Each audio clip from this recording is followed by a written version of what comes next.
Anna, I have a question. Okay, this is a genuine question for you. Okay, now you do not strike me as the type of woman that need a man Why would you say that? because not one time did any of the shit that came up did anyone mention a significant other you had. You was out here hustling on your own. Okay, it wasn't no. Oh yeah, I'm gonna call my man, or let me let my man know, or oh my man go help me. It's like everything you did was by yourself. Oh, I don't. I'm not the reporting type, so You're not the what? I don't report. So You know? Okay, what you mean by You're report? not a poster. it's like I don't like. I'll never check in. You'll never hear from me. So Uh-uh. I see. Yeah, I mean, yeah. See. That's now. I got to get into. I'm gonna skip straight over. Okay, I'm gonna skip straight over. Like now, you being, having spent time in Germany and things like that. Now, I'm gonna tell you like this. Like, I'm sorry, you were the last person I would imagine being on a Rikers bus.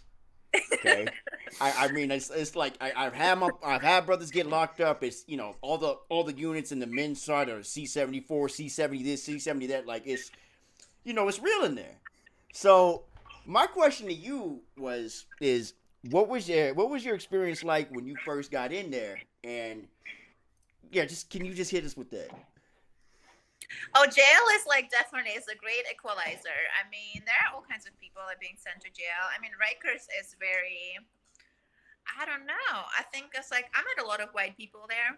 Uh huh. Yeah. I mean, I'm sure like I was being treated like, oh my gosh, what are you doing here? But it's like the same thing as everybody else. So I don't know.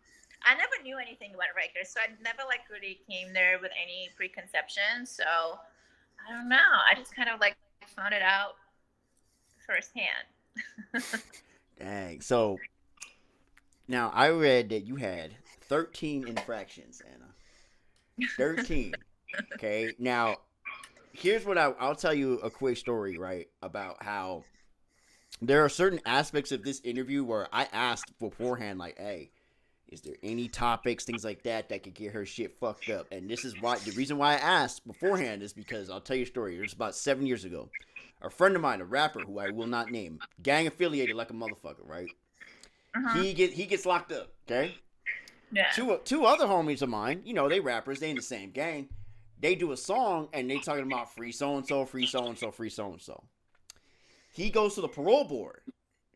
When he goes to the parole board, they know that these songs show that he's still out here doing this and that and the other, so they deny his parole.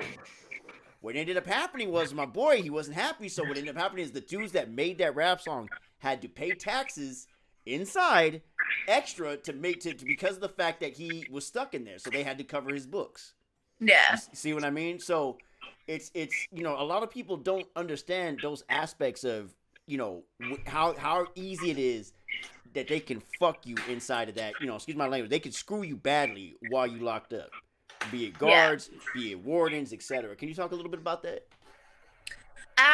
Well, we're definitely just looking for any excuse to kind of like make your life harder. And a lot of it is like very arbitrary what they choose to enforce, definitely. It just like a lot of it is kind of like luck because they just have like if you look at the rules, they have so much freedom, like they can write you up for anything. It's actually a fucking mystery that I even only had 13 infractions and I've been there for 19 months. I could have had like 190. So.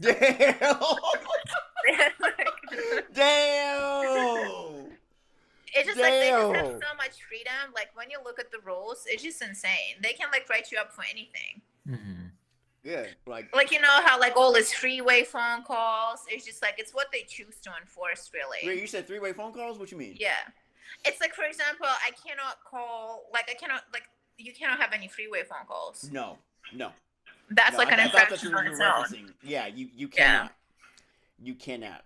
One thing I did note to my co-host here is that in prison you can get anything. Yeah. You can get anything, and the guards are the ones bringing all the shit in. Yeah. Like it's everyone knows where the shit comes from, and it's just a matter of who you talk to, who you know, and getting to the right person. Okay. Yeah. Now, so my question would be now, okay, now Anna, I remember I had a picture. Okay, it wasn't mine. It was a friend of mine. You know, a friend of mine wrote this girl that I knew, and that was like her brother. And he sent this picture, right? And in the picture, he's sitting there like standing there in front of himself. He like this, like, okay, Anna, you know how motherfuckers be posing in prison. Yeah, I know they do in the women's side too. They be posing and shit, this and that. But he had a bunch of top ramen, cupcakes, deodorants, all this and that and the other. And I remember she was like, "Damn, he balling." I'm like, "Balling? The nigga look like he got a convenience store in there. How's that balling?" But she had to. Can you explain to me how much it's worth to have a convenience store worth of shit, toilet paper and stuff like that? How much is that valued in prison? I mean, a lot actually. I mean, I personally, I'm not really into hoarding food. Not my thing. But for a lot of people, that's like the only thing that you can have. And like you can also like buy a lot of stuff with it. So it's like you just can pay for services for like people to like wash your clothes, and it's a status symbol. It's like you cannot have a car, you cannot have a chain, but you can have like 20, 50 ramen soups. So Yes, yes. Now, my question is, how valuable is the ramen in comparison to say drugs in jail? oh, I mean drugs, I guess. I mean it depends who what do you want from home. I mean it's like I don't do drugs, so but usually drugs they sell themselves, so it just depends. I don't know. Now, I was telling Scarlett yesterday that, like, my brother, one of the first things he told me was like, "Yo, like, the last thing you want in there is debt." He was like, "You don't want to owe nobody in that motherfucker." Why would he say that? The last thing I would want what? Like, my brother, one of the first things he told me about when he was locked up was that owing people is the last thing you'd ever want, like Yeah. having debt in prison. Now, Yeah. why? Can you explain to everyone why that is? I mean, because like all you, I guess it's just a little bit like in the real world. It's like the word spreads fast, and it's like you don't want you don't want to be in debt to anybody. Now, you said the word spreads fast. Are there any secrets in prison? No, there aren't because Yo,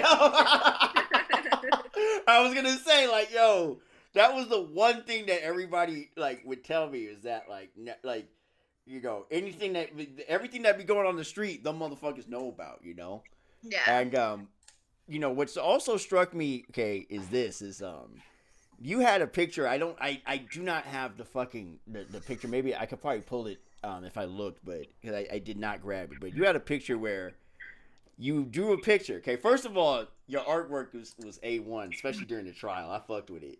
Okay, I fucked with it. I fucked with the artwork. That shit was funny as hell. Okay, so and you had one where I had to explain to Scarlett here what the picture was, and it was you in front of a computer, right? And you had your JPay in the thing. Yeah. Now, people who ain't never wrote nobody or given money to somebody in prison, JPay is like how you put somebody in somebody's account, something, Yeah. right? And it said send Bitcoin. Now, my question is, they taking Bitcoin on JPay? No, it was a joke because everybody would be okay. like, "Oh, what do you need?" And I just like had a Bitcoin wallet, so it was a joke. It was like a satire. I got you. That's what I got. Then there was the other one that said, it was the pop art where it said, "I'm too pretty to go to jail." Yeah, I remember that. I think it's like from the Garage magazine or something, and I was like, how ironic because I still remember that picture. You guys